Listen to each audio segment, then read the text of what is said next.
एक पिता का दर्द। आज पूनम लव मैरिज कर अपने पापा के पास आई और अपने पापा से कहने लगी, पापा, मैंने अपनी पसंद के लड़के से शादी कर ली। उसके पापा बहुत गुस्से में थे, पर वो बहुत सुलझे शख्स थे। उसने बस अपनी बेटी से इतना कहा, मेरे घर से निकल जाओ। बेटी ने कहा, अभी इनके पास कोई काम नहीं है, हमें रहने दीजिए, हम बाद में चले जाएंगे। पर उसके पापा ने एक नहीं सुनी और उसे घर से बाहर कर दिया। कुछ साल बीत गए। अब पूनम के पापा नहीं रहे और दुर्भाग्यवश जिस लड़के से पूनम ने शादी की वो भी उसे धोखा देकर भाग गया। पूनम की एक लड़की और एक लड़का था। पूनम खुद का एक रेस्टोरेंट चला रही थी जिससे उसका जीवन यापन हो रहा था। पूनम को जब ये खबर हुई कि उसके पापा नहीं रहे तो उसने मन में सोचा, अच्छा हुआ मुझे घर से निकाल दिया था, दर दर की ठोकरें खाने छोड़ दिया। मेरे पति के छोड़ जाने के बाद भी मुझे घर नहीं बुलाया, मैं तो नहीं जाऊंगी उनकी अंतिम यात्रा में। पर उसके ताऊजी ने कहा, पूनम हो आओ, जाने वाला शख्स तो चला गया, अब उनसे दुश्मनी कैसी। पूनम ने पहले हाँ ना किया, फिर सोचने लगी, चलो हो आती हूँ, देखूं तो जिन्होंने मुझे ठुकराया वो मरने के बाद कैसे सुकून पाता है। पूनम जब अपने पापा के घर आई तो सब उनकी अंतिम यात्रा की तैयारी कर रहे थे, पर पूनम को उनके मरने का कोई दुख नहीं था। वो तो बस अपने ताऊजी के कहने पर आई थी। अब पूनम के पापा अंतिम यात्रा शुरू हुई। सब रो रहे थे पर पूनम दूर खड़ी हुई थी। जैसे तैसे सब कार्यक्रम निपट गया। आज पूनम के पापा की 13वीं थी। उसके ताऊजी आए और पूनम के हाथ में एक खत देते हुए कहा, ये तुम्हारे पापा ने तुम्हें दिया है, हो सके तो इसे पढ़ लेना। रात हो चुकी थी, सारे मेहमान जा चुके थे।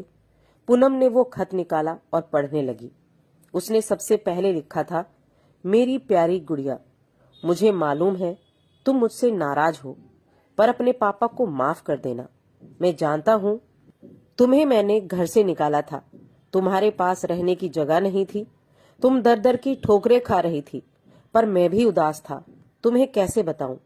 याद है तुम्हें जब तुम 5 साल की थी, तब तुम्हारी माँ हमें छोड़कर चली गई थी। तुम कितना रोती थी, डरती थी, मेरे बिना सोती नहीं थी, रातों को उठकर रोती थी। तब मैं भी सारी रात तुम्हारे साथ जागता था। तुम जब स्कूल जाने से डरती थी तब मैं भी सारा वक्त तुम्हारे स्कूल की खिड़की पर खड़ा होता था, और जैसे ही तुम स्कूल से बाहर आती थी तुम्हें सीने से लगा लेता था। वो कच्चा पक्का खाना याद है जो तुम्हें पसंद नहीं आता था, मैं उसे फेंक कर फिर से तुम्हारे लिए नया बनाता था कि तुम भूखी ना रहो। याद है तुम्हें जब तुम्हें बुखार आया था तो मैं सारा दिन तुम्हारे पास बैठा रहता था, अंदर ही अंदर रोता था, पर तुम्हें हंसाता था कि तुम ना रो, वरना मैं रो पड़ता था। वो पहली बार हाई स्कूल की परीक्षा जब तुम रात भर पढ़ती थी तो मैं सारी रात तुम्हें चाय बनाकर देता था। याद है तुम्हें जब तुम पहली बार कॉलेज गई थी और तुम्हें लड़कों ने छेड़ा था तो मैं तुम्हारे साथ कॉलेज गया और उन बदतमीज लड़कों से भिड़ गया। उम्र हो गई थी और मैं कमजोर भी, कुछ चोटें मुझे भी आई थी, पर हर लड़की की नजर में पापा हीरो होते हैं, इसलिए अपना दर्द सह गया। याद है तुम्हें वो तुम्हारी पहली जीन्स, वो छोटे कपड़े, वो गाड़ी, सारी कॉलोनी एक तरफ थी कि ये सब नहीं चलेगा, लड़की छोटे कपड़े नहीं पहनेगी, पर मैं तुम्हारे साथ खड़ा था, किसी को तुम्हारी खुशी में बाधा नहीं बनने दिया।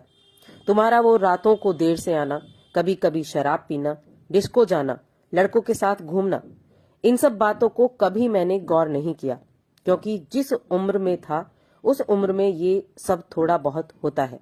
पर एक दिन तुम एक लड़के से शादी कर आई, वो भी उस लड़के से जिसके बारे में तुम्हें कुछ भी नहीं पता था। तुम्हारा पापा हूँ, मैंने उस लड़के के बारे में सब पता किया। उसने ना जाने वासना और पैसे के लिए कितनी लड़कियों को धोखा दिया था, पर तुम तो उस वक्त प्रेम में अंधी थी। तुमने एक बार भी मुझसे नहीं पूछा और सीधा शादी करके आ गई। मेरे कितने अरमान थे, तुम्हें डोली में बिठाऊं, चांद तारों की तरह तुम्हें सजाऊं, ऐसी धूमधाम से शादी करूं कि लोग बोल पड़े, वो देखो शर्मा जी, जिन्होंने अपने बच्ची को इतने नाजों से अकेले पाला है, पर तुमने मेरे सारे ख्वाब तोड़ दिए। खैर, इन सब बातों का कोई मतलब नहीं। मैंने तो तुम्हारे लिए खत इसलिए छोड़ा है कि कुछ बात सकूं। मेरी गुड़िया, अलमारी में तुम्हारी माँ के गहने और मैंने जो तुम्हारी शादी के लिए गहने खरीदे वो सब रखे हैं। 3-4 घर और कुछ जमीनें हैं। मैंने सब तुम्हारे और तुम्हारे बच्चों के नाम कर दी है। कुछ पैसे बैंक में हैं, तुम बैंक जाकर उसे निकाल लेना। और आखिरी में बस इतना ही कहूंगा गुड़िया, काश तुमने मुझे समझा होता। मैं तुम्हारा दुश्मन नहीं था, तुम्हारा पापा था। वो पापा जिसने तुम्हारी माँ के मरने के बाद भी दूसरी शादी नहीं की, लोगों के ताने सुने, गालियां सुनी, न जाने कितने रिश्ते ठुकराए, पर तुम्हें दूसरी माँ के कष्ट ना हो इसलिए खुद की ख्वाहिशें मार दी। अंत में बस इतना ही कहूंगा मेरी गुड़िया, जिस दिन तुम शादी के जोड़े पर घर आई थी ना, तुम्हारा बाप पहली बार टूटा था। तुम्हारे माँ के मरने के वक्त भी उतना नहीं रोया जितना उस वक्त और उस दिन में रोया था। इसलिए नहीं कि समाज, जात, परिवार, रिश्तेदार क्या कहेंगे, इसलिए वो जो मेरी नन्ही सी गुड़िया सुसु तक करने के लिए सारी रात मुझे उठाती थी, पर जिसने शादी का इतना बड़ा फैसला लिया और मुझे एक बार भी बताना सही नहीं समझा। गुड़िया, अब तो तुम भी माँ हो। औलाद का दर्द, खुशी सब क्या होता है, वो जब दिल तोड़ते हैं तो कैसा लगता है। ईश्वर तुम्हें कभी ना ये दर्द की शक्ल दिखाए। एक खराब पिता ही समझ के मुझे माफ कर देना मेरी गुड़िया। तुम्हारे पापा अच्छे नहीं थे जो तुमने उसे इतना दर्द दिया।